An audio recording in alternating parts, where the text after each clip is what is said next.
I got to thank God for allowing me to speak in front of you today. I got to tell you something else. God is great. Can I get a second? I got to tell you another secret, though. If it wasn't for Donald Trump, I wouldn't be standing here today. So I want to thank President Donald Trump for allowing me to stand in front of you here today. It's a bigger story. I'll let you. All right. Those of you all that don't know, like it's been several inmates within the past 3 to 4 years, right, that has been given lengthy sentences, right? But they served out a certain amount of that time. Now they're home, and everybody is speaking on thanks to Donald Trump. Now it'd be more people behind Donald Trump, meaning that you got other constituents, as far as like other people in Congress and legislature and stuff like that that bring stuff up. And I feel like when they give credit to Obama, Biden, or Trump or whatever, it's because before something can get like some type of footing, the president has to sign off on it. So I think that's the only reason why all these inmates, like mostly federal inmates and stuff, that's been given 40 years, 30 years, 25 years, but only served 15 years and they home and stuff now. I feel like Trump signed something in the strength of like, yo, this is going to win me an election later on down the line if I'm showing that I'm doing stuff for blacks and stuff. So if you really dig deep down inside of this Donald Trump helping federal inmates come home and stuff, then you will probably see that it's more to it than just Donald Trump. You get what I'm saying? But Harry Yo, he was one of the co-founders of DeathRow. I don't know how much time he was given, but he did a lengthy sentence, and then he came home just as earlier of last year, if I'm not mistaken. So you hear him now giving praise to Donald Trump, and that's what I was just speaking on. It's told to me from other inmates and stuff like federal inmates that Donald Trump signed something is the reason why they home. So I don't know if it's some type of compassionate act or whatever, some type of something he signed or whatever, to the point where I think offenders and stuff, like federal offenders and stuff, hasn't been convicted of a violent crime or whatever. I don't know how all these inmates coming home and shit like that, but they giving props and thanks to Donald Trump. Now we're going to continue listening at Harry O, because they said he bashes Kamala Harris.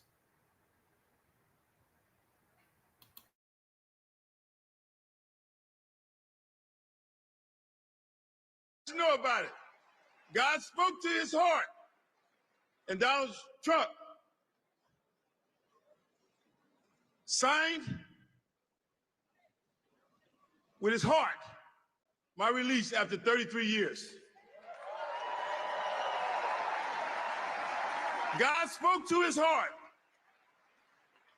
So I don't have but a few minutes, so I want to say what I got to say. First thing I want to do is speak to this elephant in the room. Our nation has had a complex history with racism and sexism. And we can all agree that we got to do a little work there. But that's not what we're here to talk about today. What we're here to talk about is our similarities that unite us.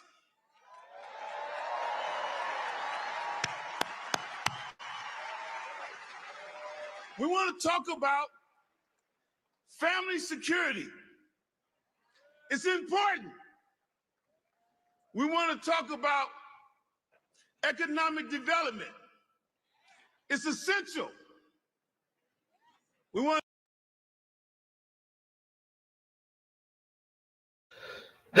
Economic development, business.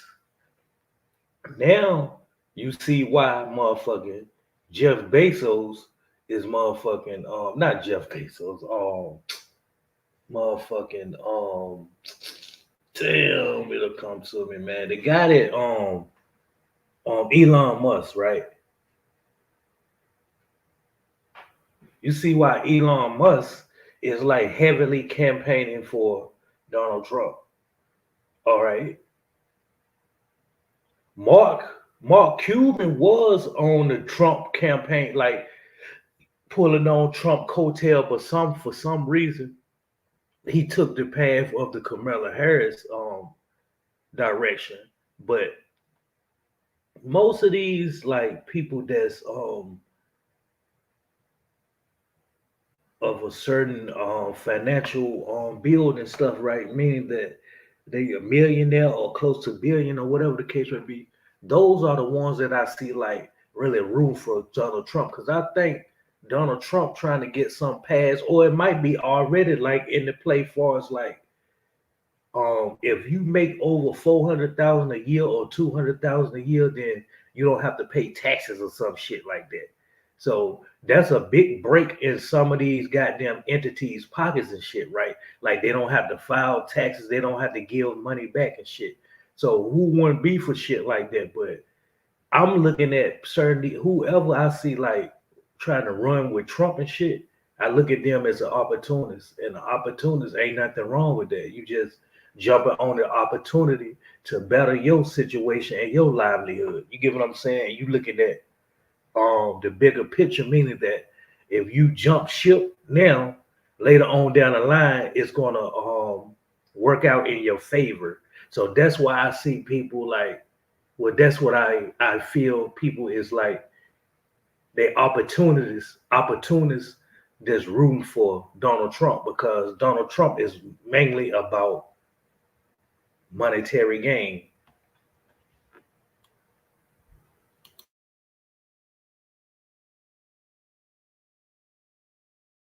I want to talk about education for our children. It matters. Got to throw education or kids in there to make your argument seem reasonable. You get what I'm saying? For you to be pleased by people when you throw kids in there. Oh, we doing this kids or education, anything dealing with like trying to uplift some kids or something. Boy, I'm hip to everything, boy.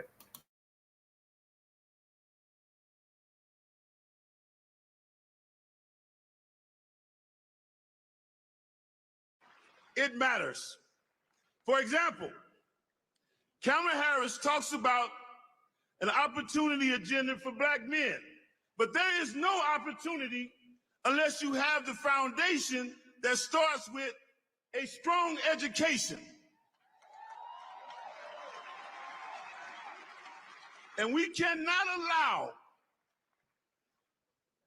our children's zip code to dictate the opportunities for our children's future.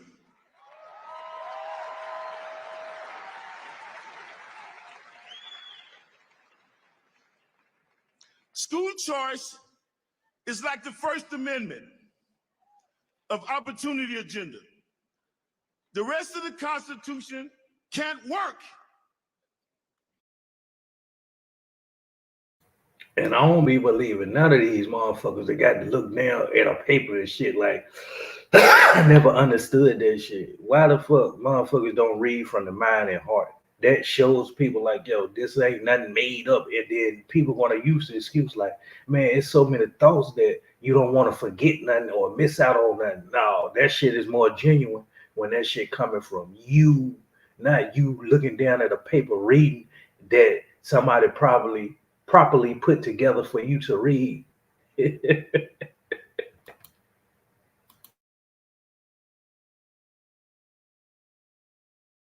If you don't have the right enshrined in the First Amendment.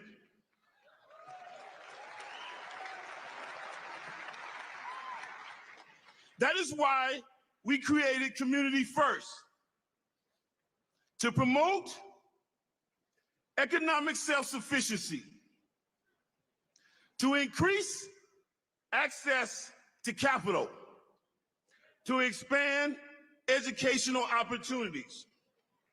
And in order to do this, we need a commander-in-chief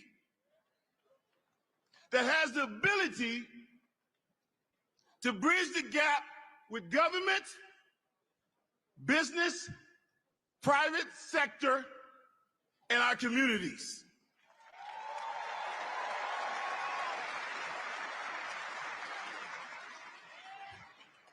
Maybe I didn't mention, I'm the founder of Community First.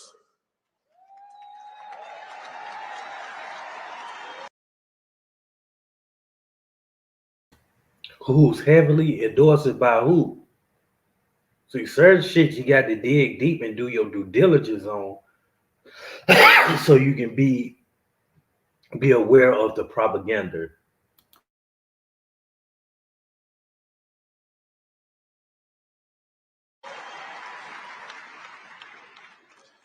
President Donald Trump has committed to working with Community First when he's back in office.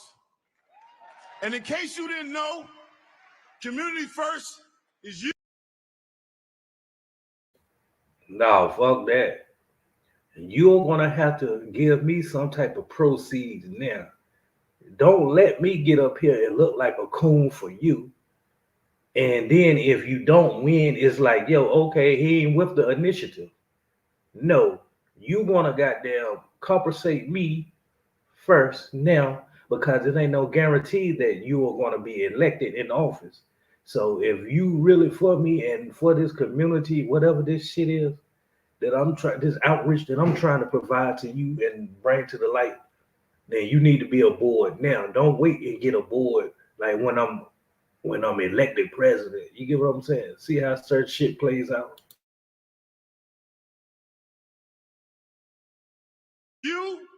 You, and people that look like me.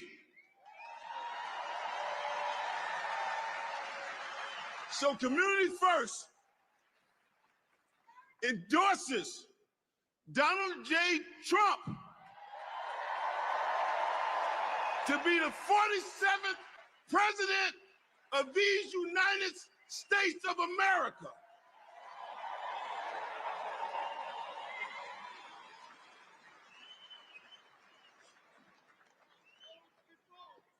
Opportunity and dignity for all. That's what we get with Donald Trump.